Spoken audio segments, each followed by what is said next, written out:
Assalamualaikum warahmatullahi wabarakatuh. Salam sejahtera bagi kita semua. Salam sehat.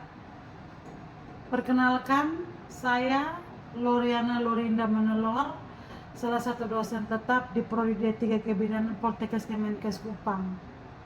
Adapun bidang keilmuan saya adalah ilmu kebidanan, dan beberapa mata kuliah yang saya ampu adalah pelayanan keluarga berencana dan kesehatan reproduksi, gizi kesehatan reproduksi, komunikasi dalam praktek kebidanan, promosi kesehatan, kewirausahaan, kebutuhan dasar manusia, dan praktek klinik kebidanan. Dari setiap perkuliahan, saya menerapkan teknik DIA, yaitu Delivery, Interaction, dan Assessment. Harapannya, dalam setiap perkuliahan ada proses penyampaian materi, interaksi antara dosen dan mahasiswa, dan pemberian asesmen seperti kuis di akhir sesi perkuliahan. Pada video kali ini, saya akan menjelaskan salah satu mata kuliah yang saya ampu, yaitu gizi kesehatan reproduksi BD 52124, penempatan pada semester 2, jumlah SKS 2P. Deskripsi mata kuliah ini memberikan kemampuan kepada mahasiswa dalam menjelaskan tentang konsep dasar nutrisi, kebutuhan nutrisi selama masa kehamilan, persalinan, masa nifas dan menyusui, bayi, balita, dan anak prasekolah, mengukur status gizi, dan memberikan edukasi gizi kepada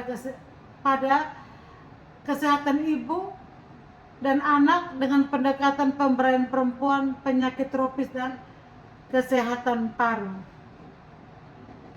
Capaian pembelajaran prodi dalam mata kuliah ini, mahasiswa mampu melakukan asuhan kebidanan esensial dan mendokumentasikannya dengan menggunakan pendekatan manajemen kebidanan pada bayi baru lahir neonatus, bayi, balita, anak prasekolah, masa kehamilan, masa persalinan, masa nifas dan menyusui, serta pelayanan keluarga berencana sesuai dengan standar profesi dan kode etik.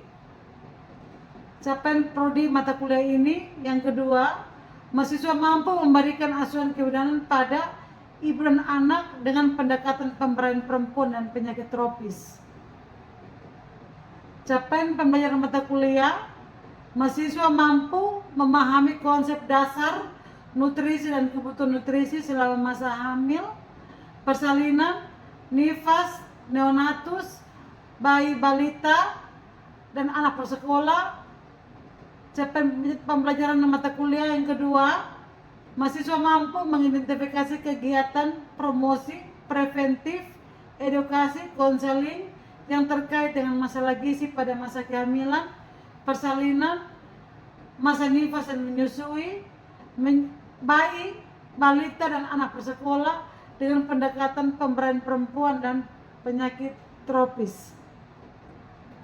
Capaian pembelajaran mata kuliah, mahasiswa mampu menjelaskan tentang konsep umum ilmu gizi dalam siklus reproduksi perempuan. Mahasiswa mampu melakukan asuhan pemenuhan kebutuhan gizi pada masa kehamilan, masa persalinan, nifas dan menyusui, bayi, balita, dan anak prasekolah, remaja, dewasa, serta mampu melakukan promosi, preventif, edukasi, konseling yang terkait dengan masalah gizi pada kehamilan, persalinan, masa nifas dan menyusui, bayi, balita, dan anak prasekolah dengan pendekatan pemberdayaan perempuan. Materi pokok atau pokok bahasan. Yang pertama, konsep dasar nutrisi. Yang kedua, kebutuhan nutrisi pada masa kehamilan. Yang ketiga, kebutuhan nutrisi pada masa persalinan. Yang keempat, kebutuhan nutrisi pada masa nifas dan menyusui. Yang kelima, kebutuhan nutrisi pada bayi, balita, dan anak prasekolah. Yang keenam, kebutuhan nutrisi pada remaja dan dewasa.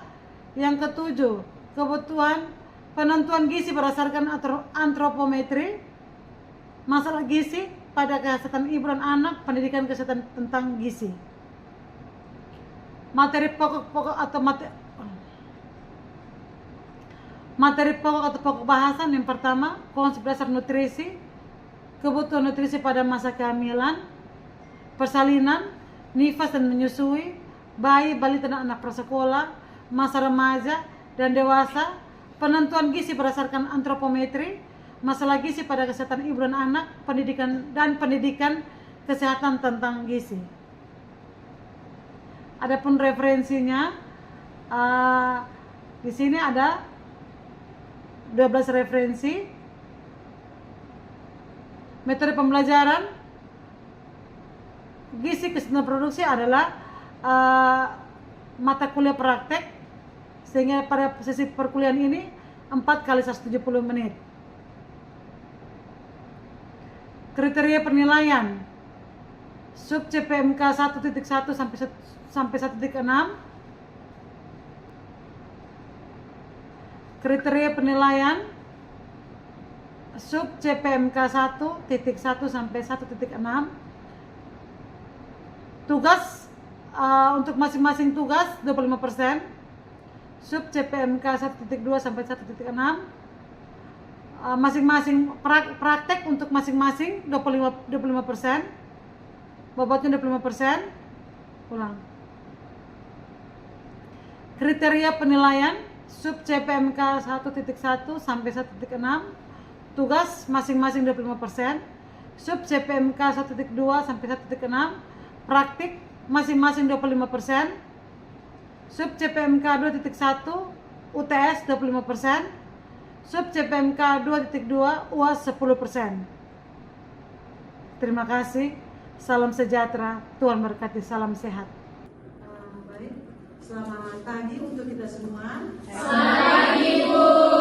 Assalamualaikum warahmatullahi wabarakatuh. Salam sejahtera untuk kita dan salam sehat. Sehat selalu. Baik. Terima kasih. Pada pagi hari ini saya akan materi kita pada hari ini.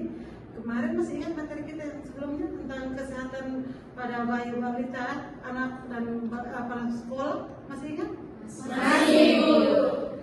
Baik, kali ini kita lanjut tentang gizi seimbang untuk kesehatan remaja dan dewasa ya. Bisa dilihat tampilan di depan? Bisa, Bu. Baik, pada kali ini saya RPS yang kita adik-adik sudah terima ya. RPS yang ada materi kita tentang gizi seimbang. Baik, tidak berpanjang waktu lagi, kita mulai ya. Gizi seimbang ini sangat penting untuk kesehatan reproduksi dan remaja serta dewasa. Kenapa gizi ini penting? Untuk gizi ini penting karena investasi gizi mendorong kualitas hidup masa depan. Setiap orang itu membutuhkan gizi dalam tubuhnya. Dari apa yang dikonsumsi, apa yang dimakan, itu yang diperlukan untuk investasi masa depan. Presentasi ini meningkatkan kesadaran pentingnya tentang gizi seimbang bagi remaja dan dewasa. Baik, kita mulai. Capaian pembelajaran kita pada pagi hari ini tentang mahasiswa mampu memahami dan menjelaskan kebutuhan nutrisi pada remaja dan dewasa. Mahasiswa mampu melakukan asuhan pemenuhan kebutuhan gizi pada remaja dan dewasa. Berikutnya prinsip, ingat di sini ada prinsip gizi seimbang. Prinsip gizi seimbang yaitu yang pertama variasi makanan. Makanan itu harus ada bervariasi sehingga siapapun orang yang makan atau remaja atau orang dewasa yang makan, dia akan tidak akan bosan. Dan variasi ini ada berbagai makanan seperti ini. Variasi makanan ada terdiri dari karbohidrat, dari nasi, ubi, jagung, jagung, dan protein ada kacang-kacangan. Dari kacang nasi, apalagi dari tete ya. Di Kota Kupang itu ada kacang nasi, kacang jagung, ya kan? Kacang-kacang ini yang nilai proteinnya tinggi. Nah, ini yang bagus untuk kebutuhan. Setelah itu ada lemak. Lemak ini bisa dapat dari makanan yang kita makan ataupun dari minyak. Minyak itu porsinya kecil. Terus ada vitamin dan mineral juga harus seimbang. Dalam tubuh ini butuh sesuatu yang seimbang. Kalau tidak seimbang berarti ada dampaknya. Bisa paham sampai sini? Bisa. Ada yang mau bertanya tentang prinsip? Belum ada? Belum. Baik, lanjut ya. Berikut tentang yang kedua. Prinsip yang kedua adalah proporsi yang tepat. Setengah piring buah dan sayur itu porsi sudah tepat untuk makan gizi remaja dan orang dewasa. Di sini sampai makan buah satu buah, satu buah besar. Ada? Tidak. Bagus. Boleh makan tapi jangan banyak, ya. Karena ada dampaknya. Dan tidak seimbang ada dampaknya. Ya, berikutnya dan sayur itu protein seperempat protein itu dalam bentuk makanan ya, atau apapun kacang-kacangan atau kacang-kacangan yang banyak di NTT ini seperti kacang-kacangnya, kacang nasi, kacang jagung boleh makan karena itu proteinnya bagus ya. Berikutnya tentang karbohidrat, seperempat karbohidrat. Artinya isi piring itu ada karbohidrat, ada sayur, ada buah. Itu isi piring. Jadi berupa protein dari mana? Mau dari tempe, dari tahu, ya toh? Selain kacang-kacang ada tempe, tahu, bisa dari protein dari hewani, ada dari daging, mau daging ayam, daging sapi bisa, ataupun dari tempe ikan. Ada tempe, ada ikan. Ya, sampai sini masih paham? Sampai tidak paham? Pas ya? Oke, baik, saya lanjut. Berikutnya adalah aktivitas fisik, olahraga. Kita makan, ini harus diimbangi dengan aktivitas fisik. Aktivitas fisik di sini olahraga minimal 30 menit. 30 menit. Setiap hari untuk mendukung metabolisme dan keseimbangan energi. Nah, berikutnya batasan gula dan garam dan lemak. Jadi konsumsi gula jangan berlebihan. Sampai sini tiap hari suka minum manis. Ayo, sampai suka minum manis. Tidak ada.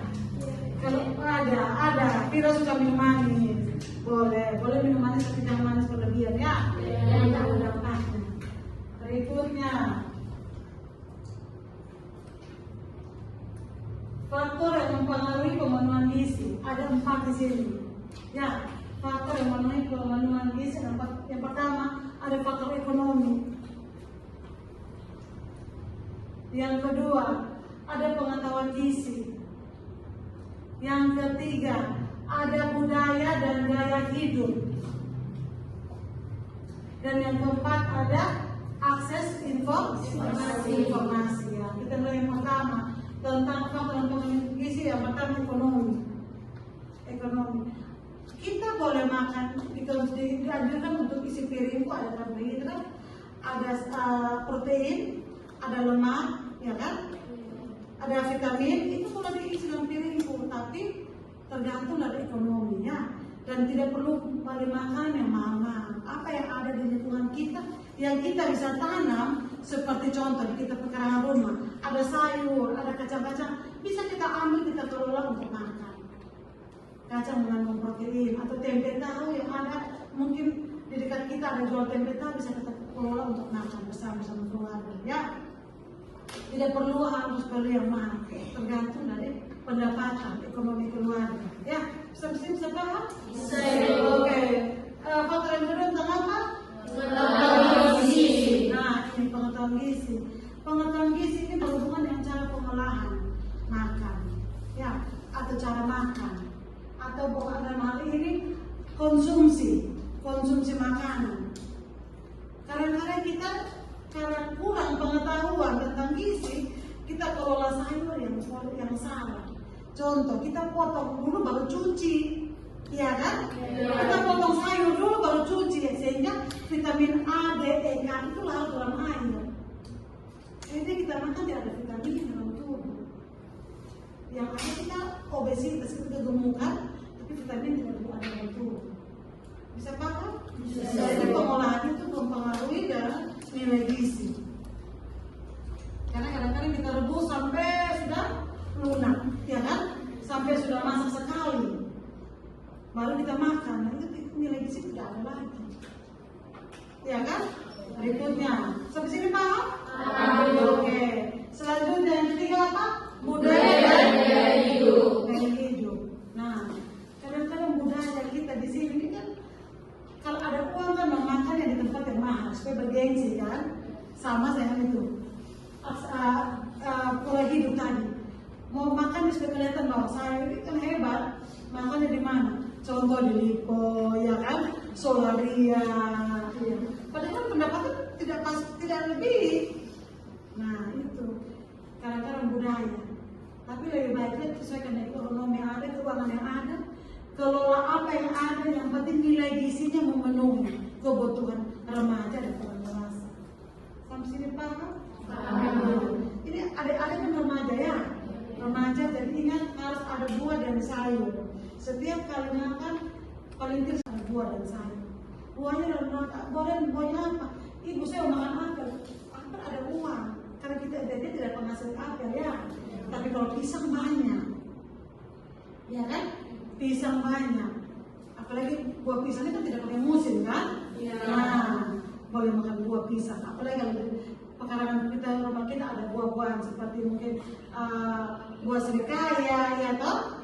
Ada buah-buah yang lain silahkan dikonsumsi. Yang penting itu menyangkut nilai gizinya banyak. Oke, yang berikutnya akses informasi, media sosial dan iklan. Kadang-kadang orang berpikir iklan makanan ini enak, mau mencoba makanan ini, tapi ternyata nilai gizinya tidak sesuai dengan apa yang kita butuhkan. Sampai sini paham? Contoh, pergi makan pizza, ya toh? Kalau dulu ada nasi karbohidrat, kan pizza sama roti kan? Sama dengan nasi. Oke, makan pizza dulu, supaya bergengsi, berfoto, naik status, ya kan? Kadang-kadang begitu, ya kan? Nah, sama pizza itu dengan karbohidrat nasi itu sama dengan roti. Jadi itu nilai gizinya karbohidrat semua. Nah, boleh lah kalau ada sekali-sekali boleh kepengen nanti silakan. Tapi lebih bagus diperhatikan nilai gizi untuk remaja dan orang dewasa. Ya, bisa paham sampai sini? Bisa. Oke, berikutnya kita ke tahap kebutuhan gizi seimbang remaja. Yang pertama harus ada energi. Yang kedua ada protein. Yang ketiga kalsium dan kalsium.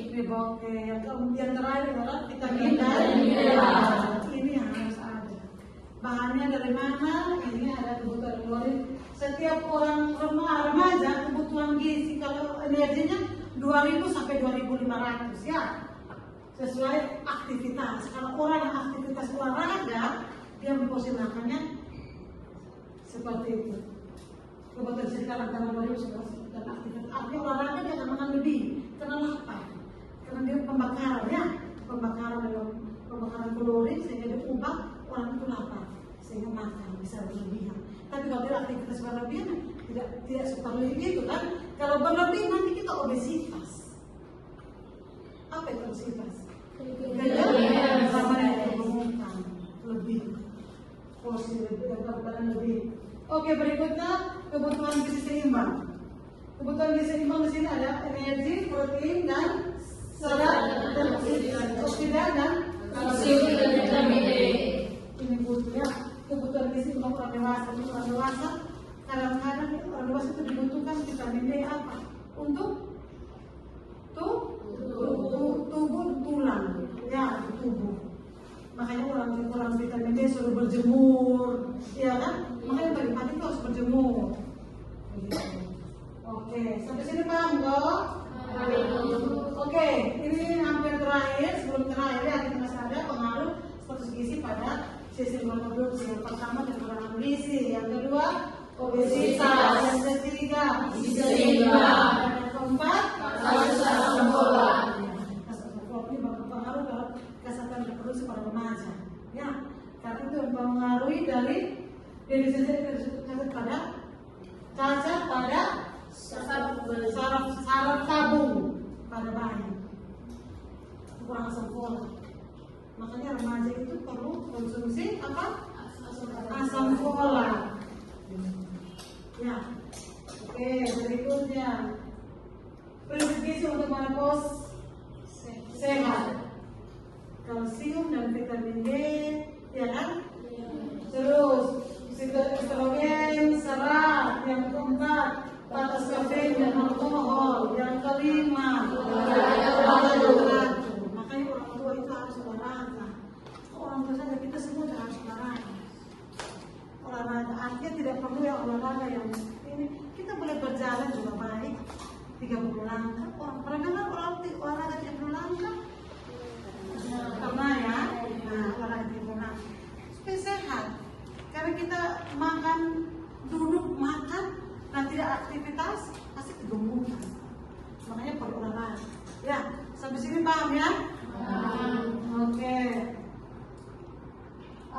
Kesimpulan, gizi seimbang ini, gizi seimbang penting sepanjang hidup dari remaja dan orang dewasa hingga menopause ya. Investasi gizi berarti investasi kualitas hidup dan kesehatan masa depan. Berikutnya mulailah menerapkan gizi seimbang dalam rutinitas harian Anda, artinya kita semua ya. Oke, baik, sebelum evaluasi ada mau bertanya? Ada yang Ya, saya mau bertanya itu mengapa pengetahuan tentang gizi itu penting bagi kita? Oke, baik, terima kasih. Tepuk tangan dulu. Mengapa gizi itu penting untuk remaja? Kalau namanya remaja putri ya. Ya, remaja putri gizi itu penting kalau remaja putri karena apa? Remaja putri itu akan menghasilkan keturunan. Besok-besok kan menikah ya. Syarat gizi yang baik itu untuk remaja putri yang siap menikah, dia nilainya harus 23,5.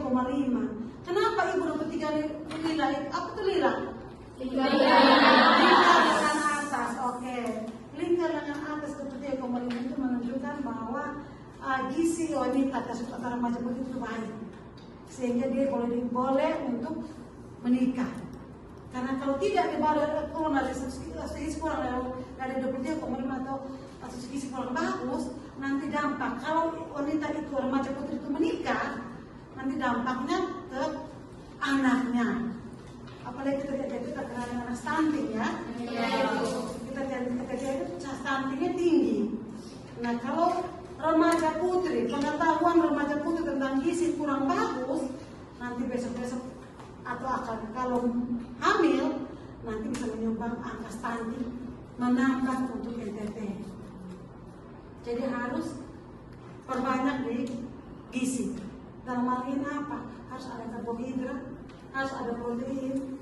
Dalam isi piring harus ada protein, karbohidrat, protein, lemak, ya kan? Terus ada vitamin, ada mineral. Itu harus ada dalam setiap isi piringku saat mau makan. Terus ada buah. Buah itu dari mana? Yang ada di sekitar kita, yang sesuai dengan kemampuan ekonomi kita. Bagaimana Nona? Bisa dipahami? Ya, terima kasih. Ada lagi? Iya, silakan. Mengapa gizi penting bagi remaja? Oke.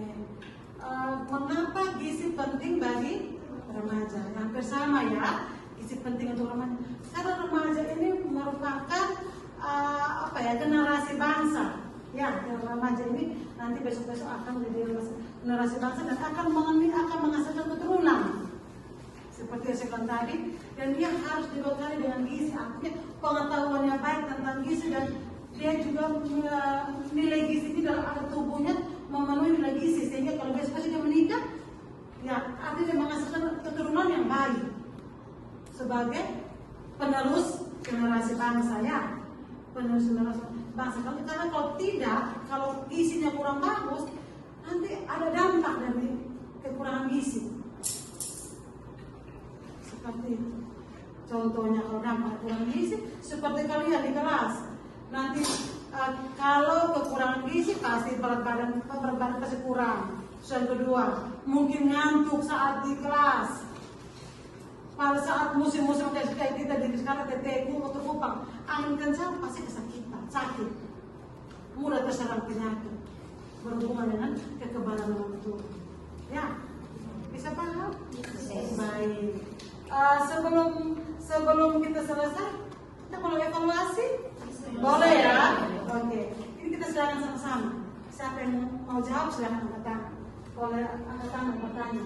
Ya, ini soalnya Dinda, siswa SMA berusia 16 tahun, sering melewatkan sarapan karena tahun kesiangan. Ia lebih suka makan makanan cepat saji saat istirahat sekolah dan minum minuman manis dan dalam kemasan. Ia juga mengikuti tren diet ekstrim dari media sosial dan menyarankan tidak makan nasi sama sekali. Dalam sebulan terakhir, Dinda merasa cepat lelah, kurang konsentrasi di kelas, dan siklus menstruasi menjadi tidak teratur.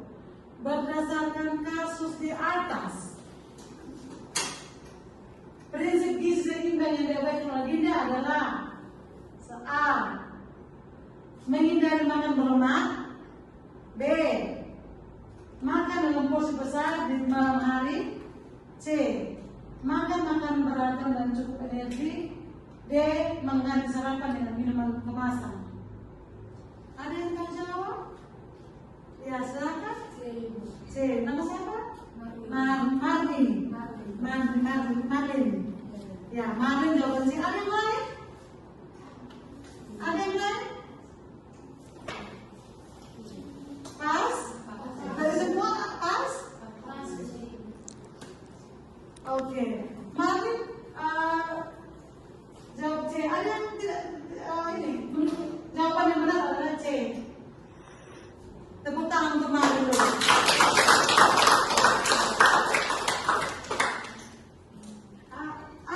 Apa penjelasannya tentang mengapa C itu? Ibu mengapa C? Ya, C karena Dinda tidak menerapkan prinsip makan beragam dan cukup energi. Ia malah mengikuti pola diet yang tidak sehat. Satu lagi boleh? Satu lagi pertanyaan? Boleh. Berikutnya, pertanyaan yang kedua. Bisa dilihat, seorang siswa berusia 19 tahun sering merasa lemas dan sulit berkonsentrasi saat kuliah. Ia menjalani diet ketat untuk menurunkan berat badannya, minum makanan daging serta sayuran hijau. Hasil pemeriksaan menunjukkan kadar HB 10,2 gram per desiliter. Apa kemungkinan masalah gizi dan dampaknya? A. Obesitas ringan perlu diet tinggi protein. B. Anemia defisiensi zat besi, risiko menurunnya produktivitas dan konsentrasi. C. Gizi buruk akut, risiko wasting. D. Gizi lebih, risiko penyakit jantung dan E. Kekurangan vitamin A, risiko rabun senja. Ada yang mau jawab? Angkat tangan siapa? Ya, silakan. Nama siapa? Erin, ya. Ingrid, ya. Silakan. Ingrid, jawabannya apa? Oke, benar sekali. Jawabannya adalah B. Kekurangan konsentrasi. Ya, kekurangan konsentrasi. Ya, di sini penjelasannya pola makan tanpa sumber zat besi seperti daging, sayur itu berhubungan dengan anemia defisiensi gizi ya. Terus HB-nya itu harus 12 gram per 12 gram ya, 12 gram per desiliter itu kalau dikurang dari itu dikatakan anemia. Karena tadi siswa itu umur HB-nya berapa? 10,2 ya. 10,2. Jadi dikatakan anemia. Terus dampaknya apa? Dampaknya kelelahan, sulit konsentrasi, prestasi akademik menurun. Ya, baik. Sampai sini ada yang kurang paham sebelum saya akhiri? Pas ya. Baik, sekian. Kalau sudah pas, baik nanti kalau mempelajari topik berikutnya nanti kita masuk lagi. Saya masuk lagi untuk kita lanjut dengan pertemuan selanjutnya. Ya, sekian, terima kasih. Salam siang untuk kita semua. Sehat selalu.